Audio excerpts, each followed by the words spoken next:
Notre histoire commence en 1789, à la suite de la Révolution française. Toutes les femmes sont officiellement exclues du droit de vote, les devoirs de mère et d'épouse étant visiblement incompatibles avec cet exercice. Leur place est-elle au Parlement, alors que tant d'autres travaux pourraient mettre en valeur leur qualité naturelle? Olympe de Gouges s'en insurge et publie en 1791 la Déclaration des droits de la femme et de la citoyenne, qui revendique le droit de vote des femmes. Malheureusement, ces propos l'amèneront à la guillotine. En 1848, le droit de vote universel est adopté pour tous les Français. Tous? Eh bien non. Les citoyennes sont encore une fois exclues de cette décision. Commencent alors des décennies de lutte.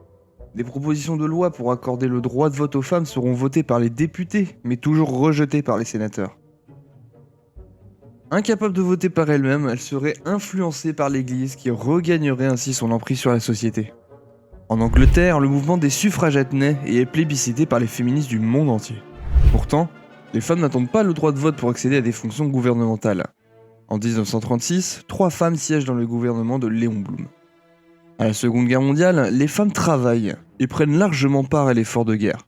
Certaines entrent dans la résistance et y jouent un rôle essentiel, alors même qu'elles n'ont ni le droit de voter, ni celui de travailler sans l'accord de leur mari. Un engagement tel que le général de Gaulle lui-même en viendra à reconnaître l'égalité économique et politique des sexes, et signera le 21 avril 1944 l'ordonnance qui prévoit le vote des femmes et leur éligibilité. Plus de 50 ans après le premier pays l'ayant autorisé, la Nouvelle-Zélande. Mais aussi après la Pologne, l'Arménie, les Philippines, le Royaume-Uni, la Turquie, l'Inde ou encore l'Uruguay.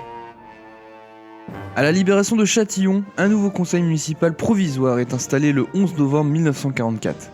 2 femmes y sont nommées conseillères municipales, Mesdames Chauchard et Aubry.